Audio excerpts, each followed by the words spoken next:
Olá, pessoal! Eu sou a Débora e esse é o primeiro episódio do nosso Talk Pretas, um espaço onde discutiremos temas importantes que afetam a vida das meninas negras.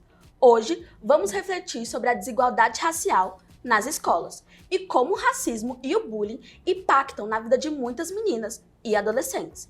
É fundamental que nós possamos dialogar sobre essas questões e buscar soluções juntos.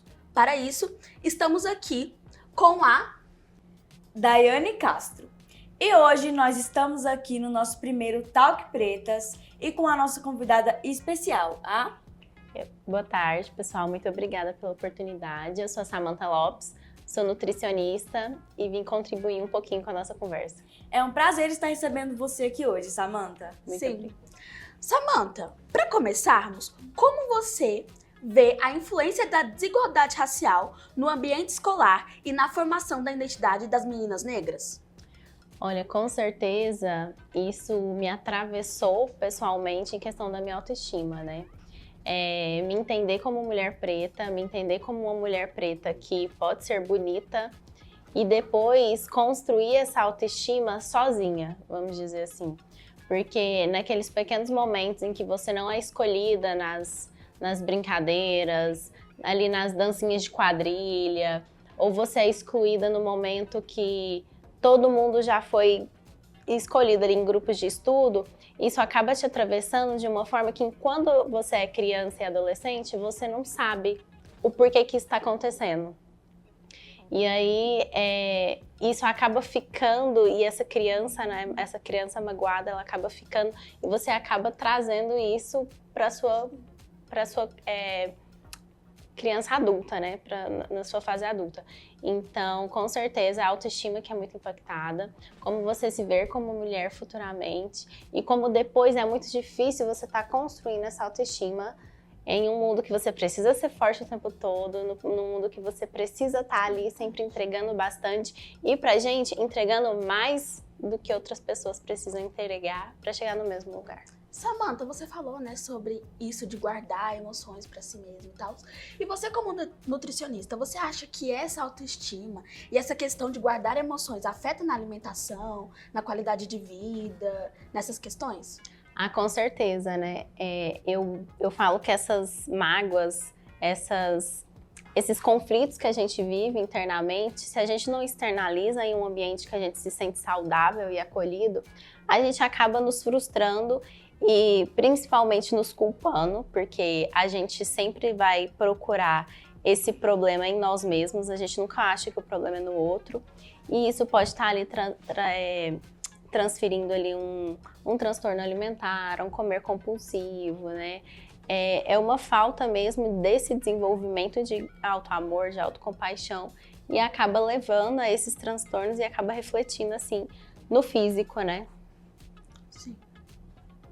Samantha, e com esse assunto de que pode interferir na nossa vida, como pode interferir na nossa vida, quais são os principais desafios que você acha que pode interferir na vida de meninas em relações que acontecem na escola, quanto com o bullying e com o racismo? Olha, com certeza a diferença de tratamento, né? A gente sente aí que tem uma diferença de tratamento. Essa menina, ela cresce sem acreditar em si mesma, ela cresce sem essa autoestima construída e ela cresce muito frágil. E ela tem que estar preparada para esse mundo. E eu acho que o fato de até mesmo tem que, ele é injusto. Então, essa interferência, ela é muito importante, ela é muito significativa e ela tem um impacto muito profundo quando a gente chega nessa vida adulta e tem ainda coisas da infância para serem sanadas, né? Sim, exatamente.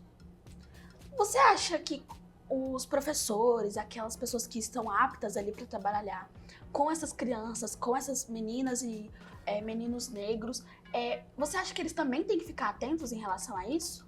Ah, com certeza, porque a gente vive uma dicotomia muito grande na nossa sociedade, né? De um lado, a gente tem aquelas pessoas totalmente alheias, que não querem se envolver, e de outro, a gente tem umas pessoas muito que eu digo que falta um senso mesmo de responsabilidade. E eu observo que a gente vive uma cultura que a gente não vive muito em comunidade, sabe? Eu observo muito que a gente vive uma questão de, tipo, eu como professor vou fazer o meu trabalho, eu como pai vou cuidar do meu e o seu filho que fique ali, entendeu? Então, acho que esse senso de comunidade, ele tem que estar presente na vida desse professor para ele saber lidar com essas situações que atravessam essas crianças que são mais frágeis, que são que são essa minoria, porque eu acho que é dever dele também estar preparado para isso, para saber remediar conflitos, para saber enaltecer esse aluno, para saber direcionar os pais, entendeu? E para que a escola seja um ambiente de segurança, entendeu? E não só um ambiente de passagem. Samantha, então você acha que todo o processo, quando os seus pais vão colocar a criança no meio de várias pessoas, na escola, tem que haver uma preparação, os pais explicarem que às vezes pode haver alguma situação ruim, que a criança tem que estar preparada para aquilo que ela vai ouvir ou para aquilo que ela possa passar na escola. Uhum. Olha, eu não tenho filhos, mas com certeza com a cabeça que eu tenho hoje, eu escolheria instituições nas quais eu saberia que o meu filho está entre raízes, está entre ancestralidade, sabe? Para eu entregar o mínimo de segurança para ele, porque assim, é claro que eu não vou conseguir, né? Quem é mãe deve saber mais do que eu, que a gente nunca vai conseguir proteger de tudo, mas com certeza me aliar a instituições que seguem esse tipo de pensamento, que valorizam esse tipo de pensamento, e que esse senso de comunidade esteja muito desenvolvido. E assim, é muito triste a gente ter que falar que a gente tem que preparar a criança para o que ela vai passar, né? Mas, infelizmente, eu acho que deve ter sim essa preparação. E eu falo assim que acho que atualmente está tendo muita representatividade. Pelo menos agora, na adolescência de vocês, está tendo representatividade. Sim. Na minha adolescência não teve representatividade. Então, eu cresci muito em meio a figuras brancas e loiras, revistas com modelos brancas e loiras, e nunca uma representatividade com o meu cabelo, com as minhas características. Então, isso afetou bastante. Assim, você acabou de falar que na adolescência você não teve muita representatividade e que se você tivesse um filho você prepararia ele para entrar nesse meio escolar. Então, a pergunta que eu faço para você é: como que foi estar no âmbito escolar? Como que foi sair do núcleo familiar e ir para uma escola, estudar e compartilhar a vida com outras crianças? Como é que foi essa experiência para você? Olha, essa experiência, eu reflito sobre ela diariamente, porque ela me atravessou nos últimos 2 anos, quando eu me encontrei como mulher preta. Eu não tenho uma família que tem um letramento, né? Então eu tive que seguir, e estou seguindo esse caminho sozinha. E aí, quando eu lembro de coisas que eu passei lá atrás, na minha adolescência e na minha infância, eu falei assim, gente, entendeu? E assim, na minha escola, eu estudava ali até o 6º ano numa escola conveniada, era uma escola pequena, e na minha classe tinha uma menina preta, retinta, e tinha eu. E eu estava ali no grupo das populares, né, vamos dizer assim. Só que quando precisava de fazer grupos, eu sobrava com aquela menina preta, que ela não era popular, que ela sofria assim bullying. Hoje eu tenho um senso crítico total disso. E eu falava assim, gente, mas aí eu começava a me questionar, por que eu sempre sobro com ela? Né? Eu não tô entendendo. Então, assim, já era ali uma segregação sem querer, sabe? Porque apesar de eu ser uma preta de pele clara, eles sabem de onde a gente vem, sabe? Eles sabem de onde a gente vem. E eles mesmos segregavam isso. Então, essa foi uma coisa que me atravessou muito. Outra coisa que me atravessou muito foi uma época que eu tinha um amiguinho que a gente ficava brincando que era namorado. Mas, na verdade, era uma amizade só, né? A gente era criança. E ele, no off, ele ficava bem pertinho de mim, né? Fofinho. Mas com a galera, ele me dava umas cortadas. E aí a minha mãe finalmente deixou eu fazer escova no cabelo. E aí no dia que eu fui pra escola com a escova no cabelo, meu Deus, esse menino me enalteceu muito, entendeu? Então hoje eu percebo que foi isso, entendeu? Foi exatamente essa questão. Então, teve esses atravessamentos que eu fui tendo consciência depois que eu fui ficando mais velha, entendeu? Realmente é bem difícil. Sim. E hoje também, graças à representatividade, nas escolas, sempre está ensinando para os alunos também essa relação de excluir o colega por causa do cabelo dele, da cor dele. Os comerciais também tem muitas mulheres negras com cabelo crespo, cacheado. Então, hoje, nós temos muita representatividade em essa relação. Sim, eu acredito que a gente tem uma mudança aí, sabe? Nessa adolescência de vocês, sabe? Eu tenho uma certa esperança por causa dessa representatividade. Nem que seja uma representatividade de marcas para cumprir tabela, mas tem. É verdade. A gente sabe, né? Existe. Assim, vamos ali colocar só para cumprir uma tabelinha ali, para não dar um BO, mas eles colocam. Sim. E querendo ou não, a gente está passando, a gente está acontecendo. E é importante que vocês cresçam com essas figuras e entender que vocês podem ocupar espaços, entendeu? Sim. Que nós podemos ocupar espaços, que nós podemos ser donas de tudo, né? Porque sempre eu sinto que o que eu ocupei de espaço foi porque ainda assim eu fui assim, sabe? Eu vou entrar assim. E essa representatividade é muito boa porque mostra pra vocês que vocês podem estar onde vocês quiserem, vocês podem se aponderar de espaço e isso é muito importante. Sim. Eu acho que esse programa veio pra mostrar isso, né? Esse quadro que a gente tem, exatamente, Talk Preto, veio pra mostrar isso, né? Que a gente realmente pode ocupar espaços, pode ter lugar de fala, mesmo sendo pessoas pretas, mesmo tendo a pele escura, mesmo tendo o cabelo cacheado, o cabelo crespo. E no Brasil que a gente vive, né, existe essa miscigenação. Então tem pessoas, como você mesmo disse, pretas de pele clara, que também precisam ter lugar de fala, porque você acabou de falar, foi uma coisa que me martelou muito, que mesmo nós sendo pessoas mais claras do que pretos retintos, a gente ainda sabe do lugar que a gente veio, sim, a gente ainda pode sofrer racismo, a gente ainda é olhado com preconceito, mesmo tendo quebrado várias barreiras. E, assim, uma das coisas que aconteceu comigo e que você compartilhou sua experiência e que eu lembrei muito foi, eu faço teatro, e aí eu fui fazer Alice no País das Maravilhas. E eu fui a principal. E aí, depois da peça, chegaram em mim e falaram assim: ah, mas você foi a principal porque você é boa. Não porque você se parece com a Alice, você sabe. E eu fiquei tipo, o quê? Aí a pessoa, tipo, olha a sua cor, olha seu cabelo. Nada a ver com a Alice. E foi algo que parecia um elogio. Sim. Tipo, não, você é boa. Que parecia um elogio, mas ainda assim é uma discriminação. Ainda assim sim, é algo escondido. Então, o que você dá uma dica para as pessoas que estão nos assistindo sobre isso? Sobre saber identificar e saber se posicionar nesses momentos? Eu sempre fui uma pessoa muito incomodada, muito insatisfeita, muito o que eu posso melhorar aqui. E isso me ajudou muito, sabe? Isso me levou a lugares, E aí eu tenho esse jogo de cintura da minha mãe.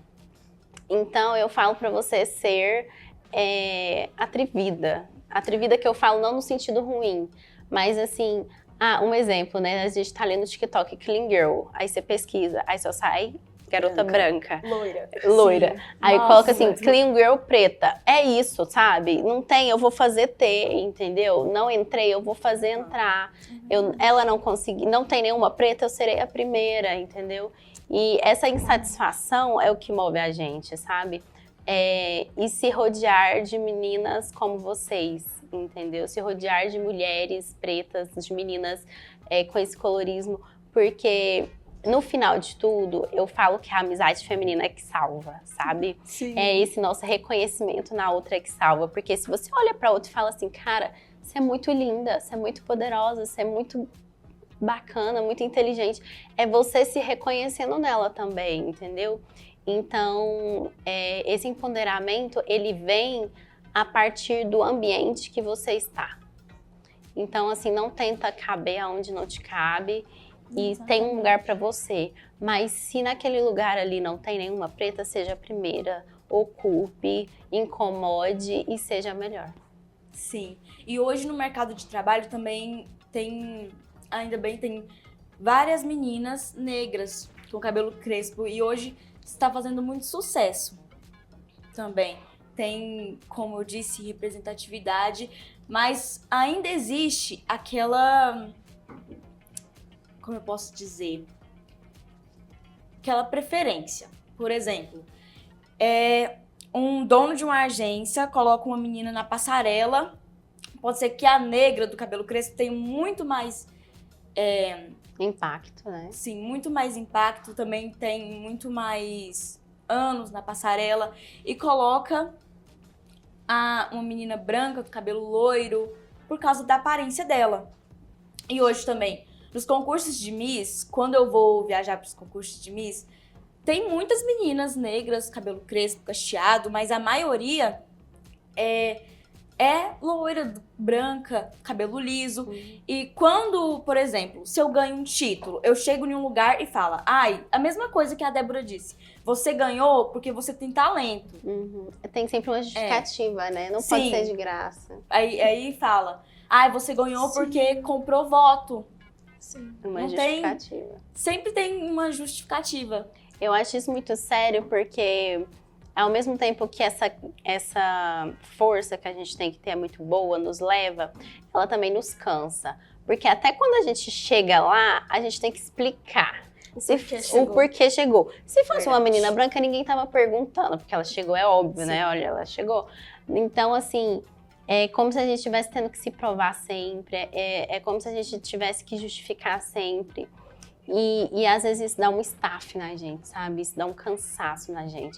Porque a gente não pode só ganhar. A gente tem que ter uma justificativa por que ganhou. E quando eu tô assim, de novo, é o ambiente, sabe? É me cercar de vocês. É entender o privilégio que vocês estão tendo de já ter essa discussão agora, por meados ali de 15 anos. Poxa, com 15 anos eu tava surtadíssima.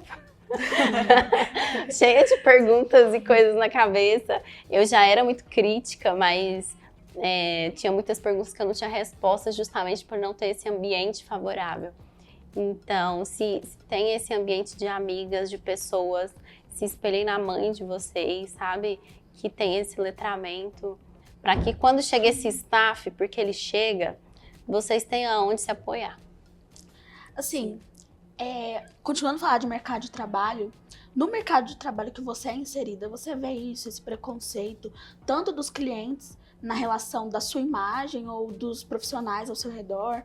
Você vê que tem esse racismo disfarçado de preconceito, de tipo, será que ela é tão boa assim? Será que isso? Será que aquilo? Em relação aos meus pacientes, não, porque, como eu falei pra vocês, eu venho trabalhando nesse ambiente, então grande parte dos meus pacientes são pretos, são mulheres pretas, e assim, é tão maravilhoso porque eu atendo presencial e atendo online, então eu tenho pacientes do Rio de Janeiro, de São Paulo, de Salvador, e são mulheres pretas, e quando você compra e vende de mulher preta, é diferente. Você acha que seus clientes, eles chegam em você porque se identificam com você? Sim, sim. E eu tenho muito esse relato. Então, a gente fala muito de movimentar esse dinheiro preto. Então, eu trabalho muito com isso e eu gosto muito quando chegam mulheres pretas para mim, porque o atendimento é diferente, a troca é diferente. Sério, eu tenho... A grande maioria das minhas pacientes pretas se tornaram amigas, se tornaram pessoas que eu compro, que compram de mim. E aí o ambiente da nutrição, ele é elitista sim, né? A nutrição é uma profissão elitista, mas eu sinto que a gente está conseguindo transformar isso, mas eu ainda assim sinto que no lugar onde eu atendo, elas se perguntam, né? "Não, mas ela é tão boa assim mesmo", entendeu? Eu sinto isso, sim. E quando você teve alguma cliente que por exemplo, agendou um horário com você e chegou lá, e você sentiu uma tratação diferente? Olha, eu vou ser bem sincera, não. Não, porque eu me disfarço muito bem. O que que isso quer dizer? Como eu tenho pele clara,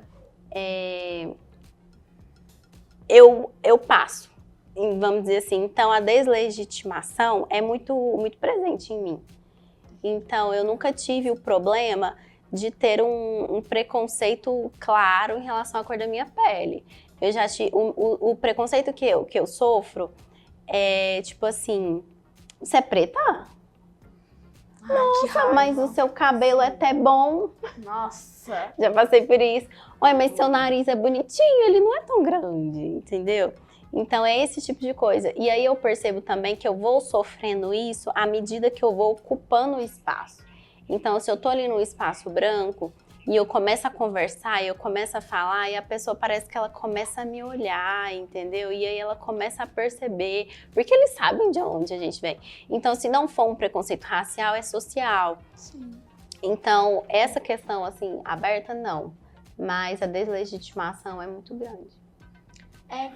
Nessa questão que você falou, é tipo, como se ser preta tivesse um jeito, É, uma tipo, forma. Você só pode ser preta se for, assim, tipo, desse e, jeito, tipo, dessa assim, cor, eu acho... com esses traços. Exatamente. E eu acho muito, muito profundo isso, porque é como se eu tô passando só até o momento que eu não tô incomodando. Exatamente. Entendeu? Então isso é sério. Você falou em relação aos clientes. E agora, os profissionais da sua área, como é que é esse tratamento? Como é que é essa relação? Como funciona?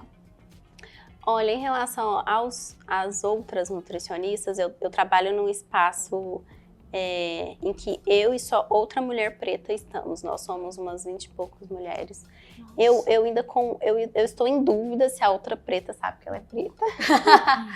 Acontece, gente. Acontece. Eu ainda tenho dúvida nisso. Mas eu sinto... Mas é muito incrível como a gente se conecta, né? Entre todas as mulheres, eu me conecto com ela. Eu me conectei com ela, tanto pelos nossos traços, nossa vivência. Nós duas, a gente troca muito mais conexão do que eu troco com as outras, com todas as outras. E eu sinto, sim, que as outras questionam. Eu sinto...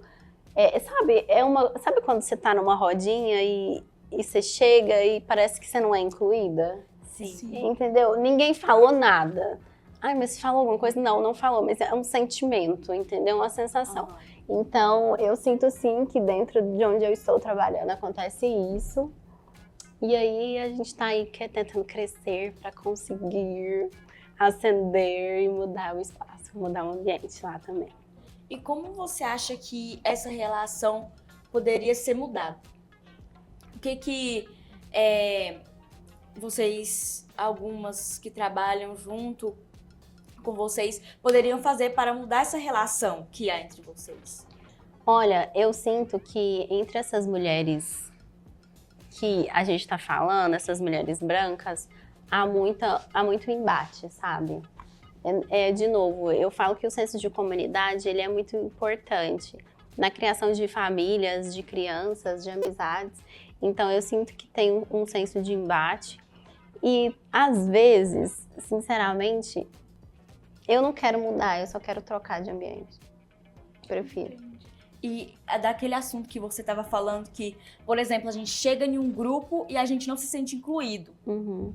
Por exemplo, lá na minha sala eu sou a única menina negra. E esses dias minha professora estava falando assim, ela estava estudando sobre o racismo.